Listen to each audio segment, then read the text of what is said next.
Frissons, à quoi sont-ils dus? Les frissons sont une sensation fréquente que tous les êtres humains ont déjà expérimentée. Ils peuvent n'avoir aucune signification ou annoncer une maladie. Nous vous expliquerons dans cet article pourquoi ils surviennent.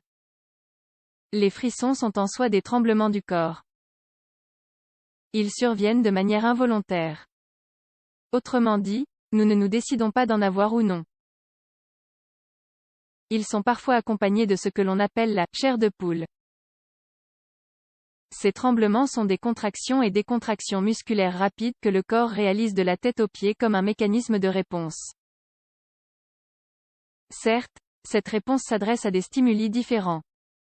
Le plus courant est que les frissons se manifestent face à une situation de froid ou face à la présence de fièvre dans l'organisme. Dans les deux cas, leur fonction est de réguler la température interne.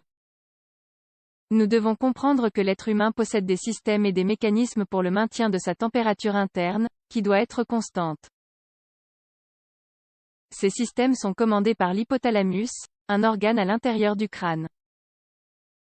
L'hypothalamus donne des ordres pour maintenir la température, tels que augmenter la ventilation pulmonaire pour dissiper la chaleur par l'air et entraîner un mouvement d'oxygène plus important transpiré pour que la chaleur excédentaire sorte dans le liquide et qu'ensuite l'air externe rafraîchisse la peau en faisant évaporer la transpiration, avoir des frissons pour créer de la chaleur.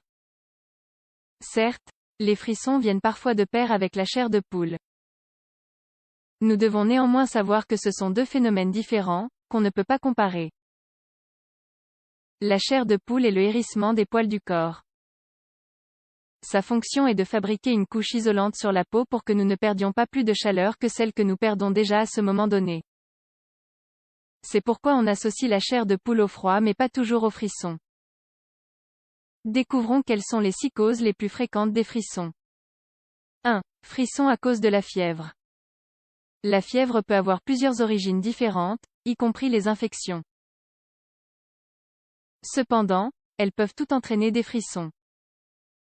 Les tranches d'âge extrêmes telles que les enfants et les personnes âgées ont le plus de chances d'expérimenter ce mouvement musculaire. S'il existe bel et bien des traitements pour les frissons à cause de la fièvre, on ne les utilise pas fréquemment. On ne recommande les médicaments que dans les cas extrêmes. Les sels de calcium et le sulfate de morphine sont les médicaments de prédilection. Les frissons à cause de la fièvre sont un symptôme supplémentaire d'un cadre clinique plus important. C'est pourquoi il faut consulter un professionnel de santé pour établir un diagnostic. Le traitement reposera sur la maladie de base. 2. Froid. Lorsque la météo est très froide et que le corps le perçoit comme tel, cela provoque des frissons pour créer de la chaleur interne. C'est un mécanisme supplémentaire de l'hypothalamus, tel que nous l'expliquions auparavant. Il existe une légère différence entre plusieurs personnes et leur réaction au froid qui dépend de la quantité de graisse corporelle. Ceux qui ont un moindre volume de graisse corporelle ont tendance à expérimenter plus de frissons que le reste. 3. Enfants et frissons. L'âge pédiatrique se caractérise par des frissons plus fréquents que chez l'adulte.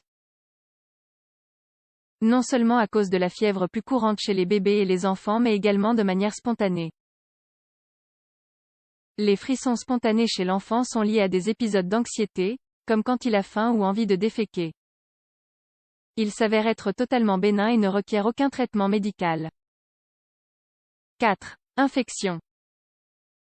Les infections entraînent des frissons lors des épisodes de fièvre. En augmentant la température corporelle pour combattre le micro-organisme qui a pénétré dans le corps, ce dernier se voit dans l'obligation d'éliminer cette chaleur pour éviter toute atteinte des organes. La fièvre due à une infection est un processus nécessaire qui oblige la survenue d'un autre mécanisme nécessaire, en l'occurrence, les frissons. Certes, il ne demande aucun traitement ponctuel. La consultation médicale sera néanmoins utile pour le traitement de l'infection qui se trouve derrière la fièvre. 5. Hypoglycémie et frissons. L'hypoglycémie est la présence dans le sang d'un taux de sucre plus bas que la normale. Lorsque cela survient, des frissons apparaissent avec d'autres symptômes précédant un évanouissement tels que la transpiration froide et les vertiges. 6.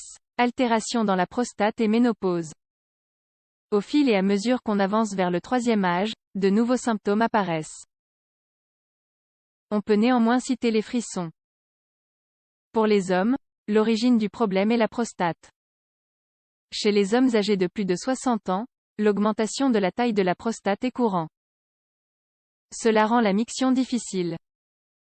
La personne peut ressentir des frissons à chaque fois qu'elle réalise un effort pour uriner à cause de l'augmentation de la taille de sa prostate.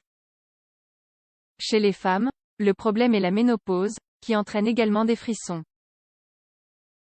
Dans ce cas, les femmes subissent également des épisodes de bouffées de chaleur. On perçoit une augmentation transitoire de la chaleur interne dans le tronc du corps.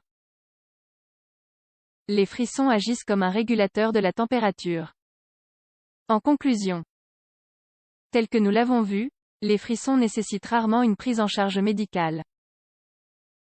Si on est en présence de fièvre, il faut consulter.